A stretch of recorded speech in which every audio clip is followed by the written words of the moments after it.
Please give an energetic and warm welcome to the one and only Awadh Oja sir.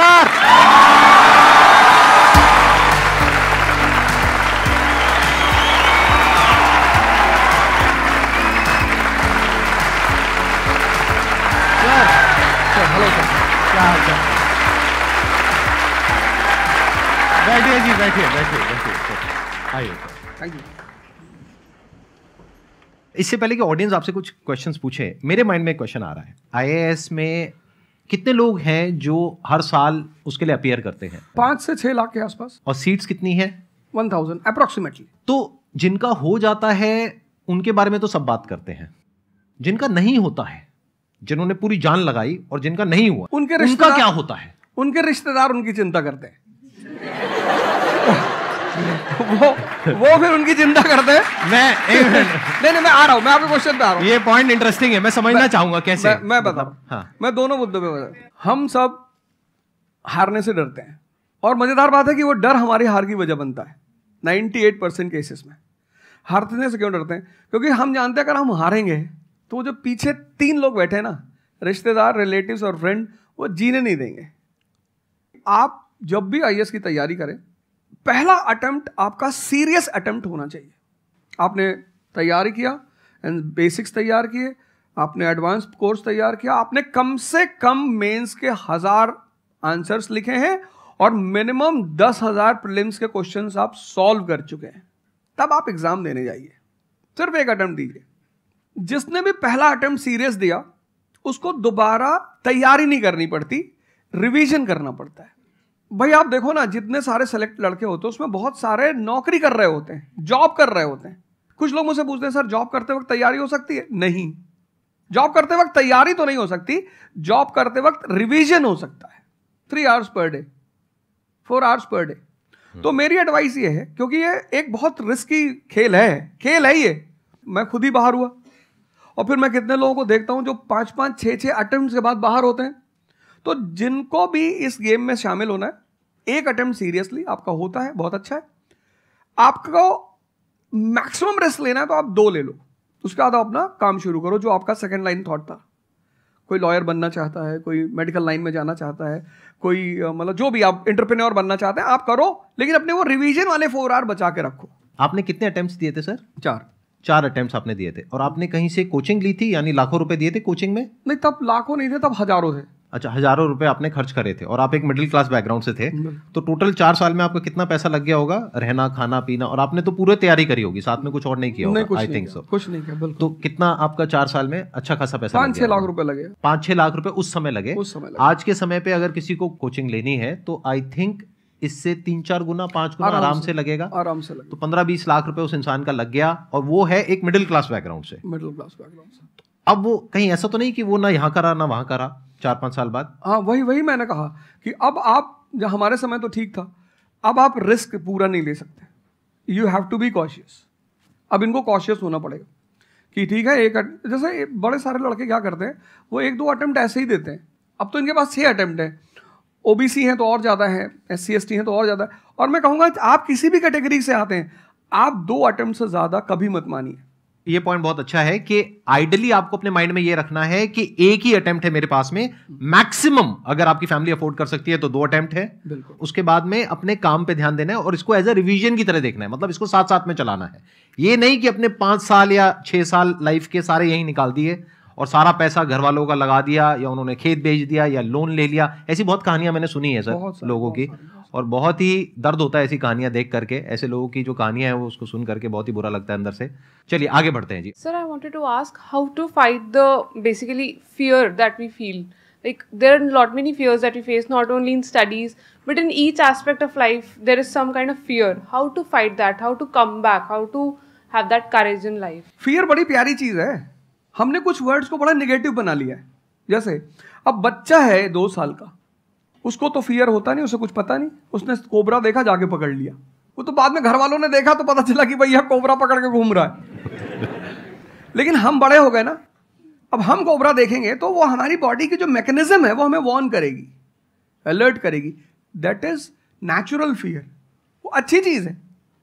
जिस चीज की आप बात कर रहे हो वो फियर नहीं है, वो ओवर थिंकिंग है। आज का जो युवा है वो फियर से परेशान नहीं है, वो ओवर थिंकिंग से परेशान है।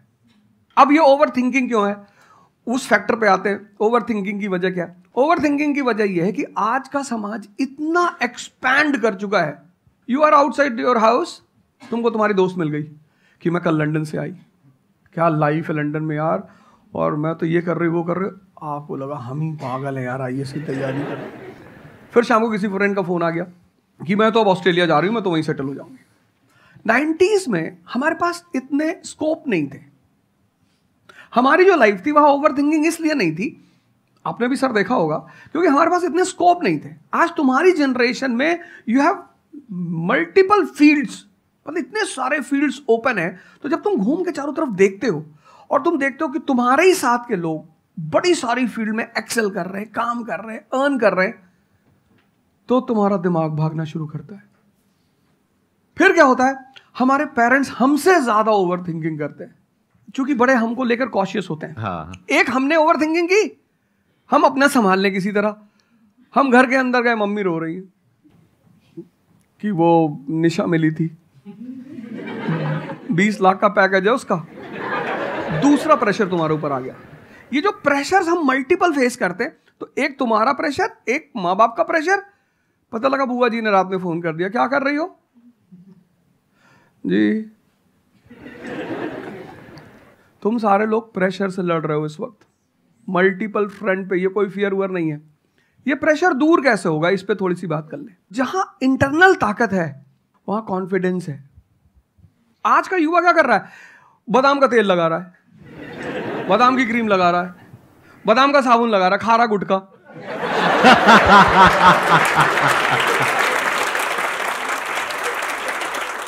आप लोगों को चूंकि हर तरफ प्रेशर झेलना है, तो प्रेशर झेलने का सबसे अच्छा तरीका होता है इंटरनल पावर। तभी तो मैं जहां भी जाता हूं एक चीज रिपीट करता हूं, योगा करो, ध्यान करो। ध्यान करोगे मन ताकतवर हो जाएगा। सर, आपने जैसे कि अभी बोला कि मेंटल स्टेट के लिए एक्सरसाइज करो, योगा करो। तो पहले तो मैं फिजियोथेरेपिस्ट हूँ, ठीक है। मैं सुबह से मतलब योगा एक्सरसाइज है मेरा डेली रूटीन है, करना भी और कराना भी। उसके बाद भी at the end of the day मैं डिप्रेस हो जाती हूँ। ये नहीं कि मन नहीं लगता, इस चीज़ में ही मन लगता है, फैमिली से भी पूरा मन लगता है, ठीक है। उसके बाद भी end of the day depress हो जाती हूँ। तो उसको डिप्रेशन कैसे कम करी जाए? हम किसके साथ रहते हैं वो बहुत इंपॉर्टेंट है। मेरे एक दोस्त मेरे साथ आ रहे थे आज से करीब 7-8 साल पहले, धौला कुआं से। रात का टाइम था और हम दोनों, मैं गाड़ी चला रहा था, हम इंडिया गेट के सामने से निकले तो उन्होंने मुझसे कहा कि अब हम बुढ़े हो गए हैं। मैंने गाड़ी रोकी, मैंने कहा उतरो। तो उन्होंने कहा कि क्या हुआ? मैंने कहा उतरो, तो उतरो जरा। उतर गए, मैंने दरवाजा बंद करो, चले गए। आज तक मैंने उनसे बात नहीं की। वो उनसे पूछते हैं आज, अब तो खैर बात ही नहीं होती, पर वो बहुत उन्होंने कोशिश की कि अवध क्या हुआ? तुम दिन भर अपने आप को मोटिवेट करती हो, काम करती हो, जब तुम वापस घर में आती हो, अपने समाज में जाती हो, तो सब तुम्हारे मेंटल स्टेटस का थोड़ी है, वो तुम्हारी सारी ऊर्जा को खींच लेते हैं। इसीलिए तो माँ बाप हमारी संगत पे बड़ा ध्यान देते हैं। तुम्हें लगता होगा कि माँ बाप कितने बदमाश हैं, माँ बाप भगवान हैं। उनका एक्सपीरियंस तुम अपने दोस्तों को लेके जाया करो उनके सामने। कोई अल्ट्रासाउंड क्या करेगा जितना माँ बाप करते हैं, कोई स्कैनर क्या करेगा, सही बात है, देख के कोई फोटो कैमरा क्या फोटो खींचेगी, देख के बता देते हैं। बहुत बहुत दुष्ट है ये, इसकी आंख के नीचे देखो यहाँ निशान है, बहुत दुष्ट है ये। और वो लॉजिक भी बड़ी अच्छी सी देते हैं, कोई कुछ भी देते हैं लेकिन बड़ा अच्छा सा लॉजिक देते हैं। तो ये हमारे साथ होता है। इसलिए हमें पहले गुरुकुल भेजा जाता था, और आज की हमारी सोसाइटी इसको सिर्फ नेगेटिव दिखाई पड़ रहा है। मैं अभी अब घर गया था, हमसे लोग कह रहे भैया 24 का चुनाव लड़ोगे? मैंने कहा यार पॉलिटिकल पार्टियां कह रही कि तुम सीधे प्रधानमंत्री बन जाओ। अननेसेसरी परेशान किए हुए, अननेसेसरी दूसरों से मत। और ये एक जहां का नहीं है, ये यूनिवर्सल हो चुका है। तुमने कह दिया कि मैं IAS की तैयारी कर रही हूँ, अरे नहीं होता किसी का। तिवारी जी की लड़की दी थी, 2 साल बाद पागल हो गई। तुम इतने डिप्रेस समाज में रह रहे हो। वो तो महेश्वरी जी जैसे लोग हैं जिन्होंने बहुत लोगों को जिंदा कर रखा है।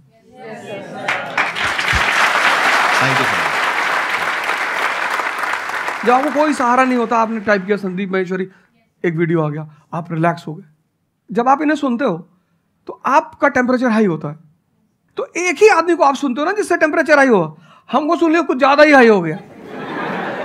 लेकिन 2 लोगों को छोड़ दो, 3 लोगों को छोड़ दो, 4 लोगों को, ऐसे 10-12 लोग हिंदुस्तान में है, पॉपुलेशन 1 बिलियन 50 करोड़।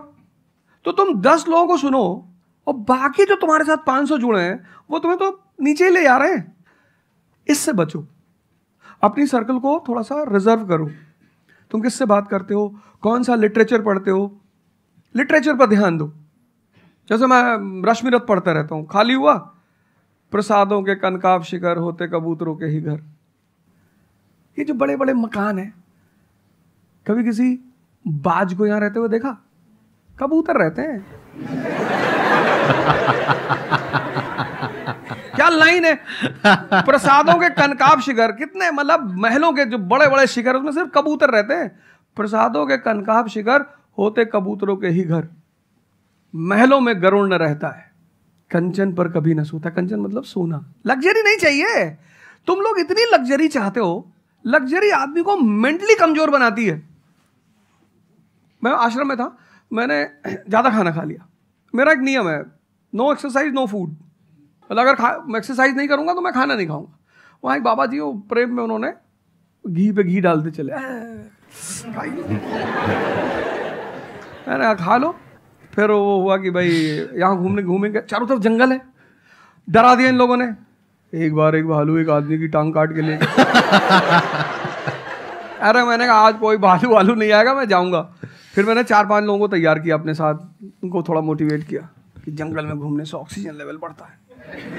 वो लोग भी तैयार हो गए कि चलो।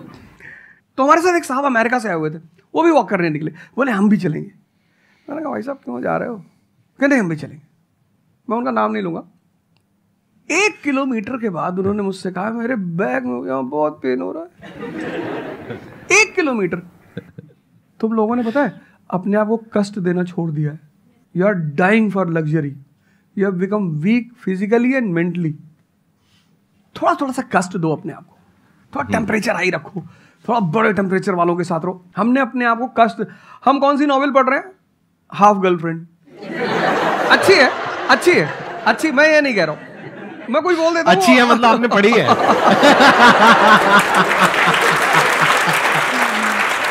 नहीं फिर कोई पकड़ निकाल लेगा, कोई वो क्लिपिंग निकाल लेगा, ओ गाली दे रहे थे। नहीं, आपने बहुत सारी गलतियां कर दी। आपकी जनरेशन ने अपने को कष्ट देना छोड़ दिया। हाँ। आप पढ़िए बड़े बड़े लोगों, अंबेडकर को पढ़ो, उनका जीवन संघर्षों का, प्रभु राम का जीवन पढ़ो। ये सब संघर्ष, ये सब लोग हैं जिन्होंने जीवन में लड़ाइयां लड़ी हैं। आपने उनको साइडलाइन कर दिया। आप राणा प्रताप के बारे में कुछ जानते ही नहीं हो। आपको वो पोएम याद ही नहीं है, खूब लड़ी मर्दानी वो तो झांसी वाली रानी थी। आपको तो एक चीज बता दी, twinkle twinkle how I wonder. आप वंडर किए जा रहे हो पूरी जिंदगी में। आपने कहा कि पूरे दिन मैं अपना काम करती हूँ, दैट इज फिजियोथेरेपी जो आप करते हैं, और शाम तक आते आते आपको थोड़ा सा डिप्रेस फील होता है, थोड़ा सा डाउन फील होता है, तो उसके पीछे क्या रीजन है आप बताइए। जैसे कि मैं बाकी पेशेंट देखती हूँ पूरा दिन में, हाँ। बट जब मैं घर पे आती हूँ तो मैं अपने मम्मी पापा को देखती हूँ। ठीक है।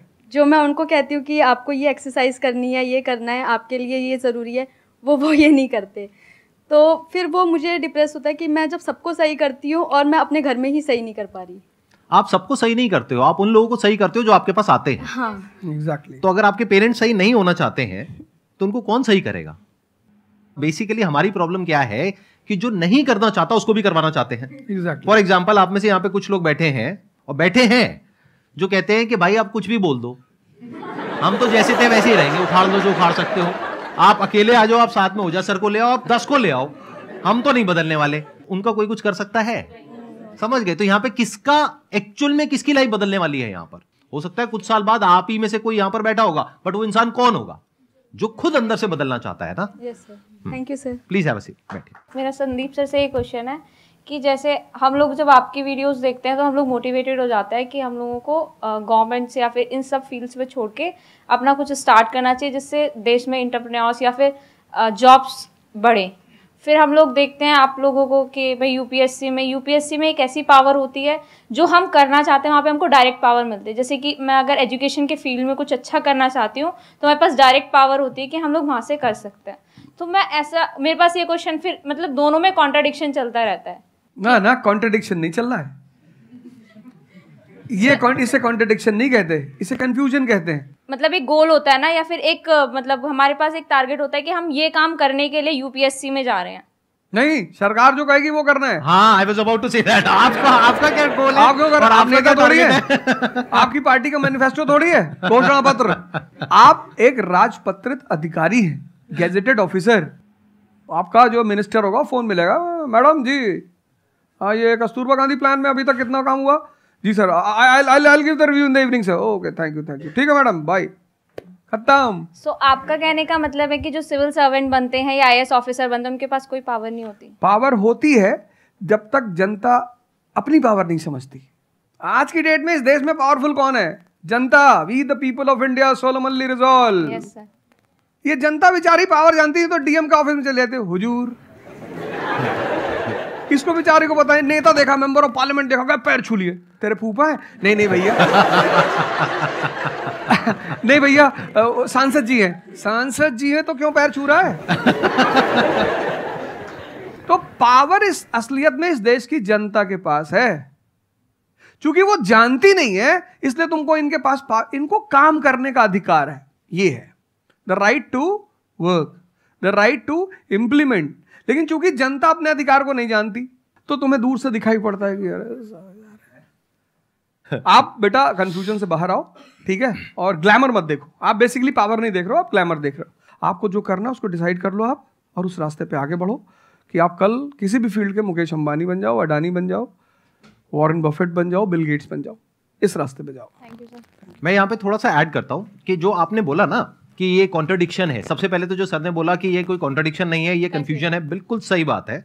अब कंफ्यूजन क्या है, उसकी जड़ क्या है? आप क्या कर रहे हो, आप बस हम लोगों की बातें सुन रहे हो। यहां से मैंने कुछ बोला, इन्होंने कुछ बोला, दोनों अलग अलग स्टैंड पॉइंट है। मतलब इस दुनिया में आर्ट्स भी है, साइंस भी है, कॉमर्स भी है। अब आप कहोगे अब तीनों में कॉन्ट्रडिक्शन है। अरे कॉन्ट्रडिक्शन नहीं है, अलग अलग लोगों के लिए अलग अलग स्ट्रीम्स है। डिपेंड्स अपॉन कि आपकी प्रेफरेंस क्या है, आपकी प्रायोरिटीज क्या है। तो आपको तीन चीजें देखनी पड़ेंगी, एक अपना पास्ट, अपना प्रेजेंट और अपना फ्यूचर। कि पास्ट में आपने कैसा परफॉर्म किया है। अगर आप पढ़ाई में बहुत अच्छे रहे हो तो आपको क्लियर नजर आएगा कि अच्छा मुझे पढ़ाई से रिलेटेड कुछ करना है, तो वहां से रास्ता क्लियर हो जाता है। बट अगर आपके दिमाग में 24 घंटे बिजनेस आइडियाज घूमते रहते हैं, जहां भी जाते हो वहां पे गोलगप्पे खा रहे होते हो, आपके दिमाग में चल रहा होता है अबे इतने पैसे ले लिए, उसमें से इतने का गोलगप्पा, इतने का पानी है, पानी तो इतना फ्री होता है, मेरे से लिया 20 रुपए, ये तो 5 रुपए का काम है, तो 15 रुपए इसके पास में गए, कितने लोगों ने एक दिन में खा लिए, इतने पैसे कमा लिए, व्हाटएवर। अगर इस तरह का आपका माइंडसेट है तो वहां पे एंटरप्रेन्योरशिप, स्टार्टअप, इन सब चीजों का बेनिफिट है। तो हर रास्ता हर एक के लिए नहीं होता है। तो ये आपको कैसे समझ आएगा? अपने पास्ट को देख करके। दूसरा, अपने प्रेजेंट को देखो कि आपके पास में क्या रिसोर्सेज हैं। सोचने से क्या होता है, आपको ये भी तो देखना पड़ेगा आपके पास में क्या रिसोर्सेज हैं। उसके बेस पर आप सोच सकते हो ना। कल को आप कहो कि मैं एक टेलीकॉम कंपनी लॉन्च करूंगी जो कि जियो को कंपटीशन देगी, ठीक है, सोच लो। कुछ नहीं होगा। क्या है पीछे, बैकग्राउंड क्या है, आपके पास में क्या रिसोर्सेज है, how are you going to compete. तो आप फालतू में कुछ भी सोच रहे हो ना। तो यहां पे कॉन्ट्रडिक्शन क्या है, कंफ्यूजन क्या है? कुछ भी नहीं। तो जब आपके रिसोर्सेज ही आपको अलाउ नहीं कर रहे वो करने के लिए, तो सोच क्यों रहे हो? तीसरा, फ्यूचर में आप अपने लिए कैसी लाइफ चाहते हो। जैसे सर ने कहा कि पावर नहीं मिलती है वहां पे सर्व करना होता है। इस गलतफहमी से बाहर आ जाओ कि वहां पे पावर मिल जाएगी। पावर तो पूरी की पूरी एक हिरार्की है, जिस हिरार्की में टॉप पर पब्लिक बैठी है एक्चुअल में, वो हमें पता ही नहीं है। हमारे हाथ में पावर है, किसको वोट करना है, किसको पावर में लेकर के आना है। फिर उनकी पावर के अकॉर्डिंग आगे पावर का डिस्ट्रीब्यूशन होता है, पॉलिसीज का डिस्ट्रीब्यूशन होता है, फिर उसको इंप्लीमेंट करना होता है। तो आपको देखना है कि आपको एग्जैक्टली लाइफ में चाहिए क्या है। कि अगर आपका माइंड है बहुत ज्यादा क्रिएटिव, कि आपको हमेशा दिमाग में आइडियाज घूमते रहते हैं कि कुछ अजीब करना है, कुछ अलग करना है, ये करना है, वो करना है, तो फिर वो रास्ता आपके लिए नहीं है। क्योंकि वहां पे आपके पास में पावर नहीं है, रिस्पॉन्सिबिलिटी है। But once you go in the entrepreneurship space, वहां पे रिस्पॉन्सिबिलिटी नहीं है, वहां पे पावर है, पावर टू क्रिएट। अब आपको देखना है कि एट द एज ऑफ 42, 48 आप किसके जैसा बनना चाहते हो। अगर एक टीचर बनना चाहते हो तो ये रास्ता है। उसके अलावा जिन्होंने यूपीएससी को क्रैक किया है उन लोगों का आप लाइफस्टाइल देख सकते हो। वैसे बनना चाहते हो, बहुत बढ़िया। मेरे जैसा बनना चाहते हो, बहुत बढ़िया। किसी और के जैसा बनना चाहते हो, बहुत बढ़िया। बट किस बेस पर? अपनी पर्सनालिटी को देखो ना, क्या लाइन हो रहा है। सर एक्चुअली आपका सेशन देख के मैं पब्लिक स्पीकिंग सीख रहा हूँ। तो कॉन्फिडेंस बढ़ाने के लिए जो आसपास के स्कूल है ना, स्कूल क्लासेस जो है उनके पास मैं जाता हूँ बच्चों को थोड़ा सा ये करने के लिए। तो मैं जाके वहाँ पे रश्मि रथी सुनाता हूँ, मेरे को आती है थोड़ी थोड़ी, तो मैं वो सुनाता हूँ। छत्रपति शिवाजी महाराज के बारे में सुनाता हूँ। तो उन बच्चों का मैंने थोड़ा नोटिस किया, तो वो क्या कह रहे थे मुझे कि सर जो टीचर है अभी जो सिखा रहे वो बस सब्जेक्ट के बारे में बताते हैं और बोरिंग तरीके से सिखाते हैं, ना कोई एक्स्ट्रा कुछ एक्टिविटी नहीं करवाते, कुछ नहीं करवाते। और जब ऐसा कोई एडिशनल गेस्ट आता है जो कुछ एडिशनल सिखाता है तो उनका माइंडसेट थोड़ा चेंज होता है कि सामने वाले टीचर से भी वो वही एक्सपेक्ट करते हैं। तो मुझे कभी कभी लगने लगा है कि मैं जाके गलत कर रहा हूँ या वो टीचर का, वो स्टूडेंट का देखने का नज़रिया बदल रहा है, तो वो वहीं से वो एक्सपेक्ट कर रहा है और उनका मन वहीं पे नहीं लग रहा है वो सब्जेक्ट में। तो अभी मैं क्या काम करने के दो तरीके हैं। एक, आपको काम करना ही है, कोई ऑप्शन नहीं है। एक है आप किसी भी कीमत पे काम करना चाहते हो। जैसे मैं किसी भी कीमत पर पढ़ाना चाहता ही हूं। इसने मुझे इज्जत दिया, सम्मान दिया, प्रेम दिया। मैं एक शादी में गया था 2 दिन पहले, लोग दूल्हे उल्हे को छोड़ के मेरे पास आ गए। दूसरा बेचारा फ्रस्ट्रेशन में आ गया कि यार हमसे मैसेज किया हुआ तुम यहाँ से चले जाओ। तो उनके भाई ने मुझे मैसेज किया, बड़े भाई ने कहा वो यार तुम यहाँ से जाओ, शादी नहीं हो रही है। मतलब वो द्वार चार वगैरह सारा प्रोग्राम था, वो सब बाहर हो जाओ सर। तो हमारा जो देश का शिक्षक है उसके मन में कोई मोटिवेशन नहीं है कि वो क्यों पढ़ाए। जैसे हमारे घर मामा आए, हमारे उनके आने पे हम बड़े खुश होते थे कि मामा आए। क्यों? क्योंकि हमें पता था कि जब जाएंगे तो पैसा देके जाएंगे। इस देश के शिक्षक को, सरकार को कुछ ऐसा करना चाहिए कि उसके मन में एक मोटिवेशन हो कि 6 बजे का स्कूल है, वो सुबह 4 बजे पहुंच जाए। कुछ ना करे इस देश की सरकार, सिर्फ उनको वीआईपी का दर्जा दे दे। फिर आप देखना, पैसा तो कौन नहीं कमा रहा है, शिक्षक सम्मान चाहता है। तो मैं अपने टीचरों से पुराने मिलता हूं, तो जैसे कहीं मिल गए वो सड़क पे, मैं खड़ा हो गया, रोक दिया सब, हाँ सर, पैर चले, तुरंत ऐसे सीना उन्हें चौड़ा कर लेते हैं कि हमारा बच्चा है जी। शिक्षक एक दुनिया की ऐसी लॉबी है जिसको सम्मान चाहिए। आप लोग कहीं भी अपने पुराने टीचरों को मिला करो, ठीक है, हो सकता है उन्होंने आपको कभी मारा हो, डांटा हो, कुछ बोला हो, लेकिन अब आप उनको थोड़ा सम्मान दे दिया करो, उससे बड़ा उन्हें फील होगा। हमारे देश के शिक्षकों के पास इनर मोटिवेशन की कमी है। कुछ लोग हैं जो इंडिविजुअल मोटिवेटेड रहते हैं, वो करते हैं कई सारे टीचर, लेकिन वो इंडिविजुअल। कुछ लोग होते हैं ना जिनको अपने धर्म का एहसास होता है, उनके लिए वो ड्यूटी नहीं होती, वो धर्म है उनका। तो वो तो जैसे भाई आप जाके आप धर्म के रूप में कर रहे हैं, हाँ। 2-4 टीचर और भी कर रहे हैं, 10 टीचर और भी कर रहे हैं, लेकिन सरकार को, टीचरों को कुछ तो ऐसा करना चाहिए कि उन्हें फील हो कि नहीं यार ये हमारा देश है, ये हमारे बच्चे हैं, हमें इनको बनाना है और ऊपर उठाना है। तो अगर सरकार कुछ ऐसा कर देगी ना, सेल्फ मोटिवेशन दे देगी, अरे फिर तुम देखना इस देश के टीचरों को। सर इसमें आपसे बात करते करते ना मेरे माइंड में एक सॉल्यूशन आ रहा है, क्योंकि एज एन एंटरप्रेन्योर मेरे माइंड में सिस्टम्स एंड प्रोसेसेस घूमते हैं। मतलब मेरे माइंड में ये घूमता है कि कैसे एक प्रॉब्लम है उसको सिस्टम में कन्वर्ट कर दिया जाए, जो कि वो काम अपने आप हो जाए। क्योंकि ऐसे बहुत ही कम टीचर्स होंगे जो अंदर से मोटिवेटेड होंगे। तो ये थ्योरेटिकली तो बड़ा अच्छा लग रहा है सुनने में, बट हजारों में कोई एक आध होगा। बिल्कुल। तो अब मेरा स्टैंड पॉइंट क्या है कि क्या हो अगर जैसे हम ई-कॉमर्स वेबसाइट्स पे जाते हैं, वहां पे प्रोडक्ट के रिव्यूज होते हैं। रिव्यू कौन देता है? जो कस्टमर है। तो टीचर का रिव्यू कौन दे सकता है? जो बाहर बैठा है उस कमरे से, वो, या जो कमरे के अंदर बैठे हैं। तो अगर कुछ ऐसा सिस्टम हो जाए, एक ऐसा प्लेटफॉर्म बन जाए गवर्नमेंट का जहां पे सारे टीचर्स लिस्टेड हो और based upon the number of reviews and the quality of reviews उनको रिवॉर्ड दिया जाए ऑटोमेटिकली। कि मतलब जो नंबर 1 पे आया उसकी सैलरी डबल, कि अगर उसकी 50,000 है तो 1 लाख। बहुत अच्छा सोल्यूशन। और जिसके इतने रिव्यूज आए, यानी जिसके 4 स्टार या उससे ऊपर आए, उनकी सैलरी सीधा डबल हो गई। तो फिर देखो क्या मजा आता है। फिर हिस्ट्री पढ़ाने का जो स्टाइल है ना, वो सारे टीचर्स आएंगे अवध ओझा सर के चैनल पर और आ करके सीखेंगे भाई क्या कहानी है ये, ऐसे कैसे पढ़ाएं कि बच्चे दीवाने हो जाए।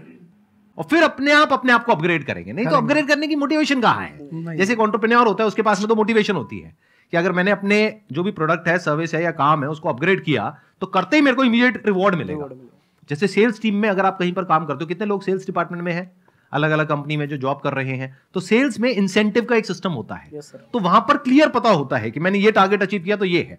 तो एक क्लियर कट टारगेट होना चाहिए which is measurable, not theoretical but actual, objective not subjective, कि ऑब्जेक्टिव एक टारगेट होना चाहिए in terms of numbers which can be calculated and a transparent system जहां पे स्टूडेंट्स वोट करेंगे और जो टीचर्स जीतेंगे पूरे इंडिया लेवल पे या स्टेट लेवल पे उनको बुला करके जो हमारे देश के प्रेसिडेंट हैं या प्राइम मिनिस्टर हैं वो आकर के रिवॉर्ड देंगे। Yes sir.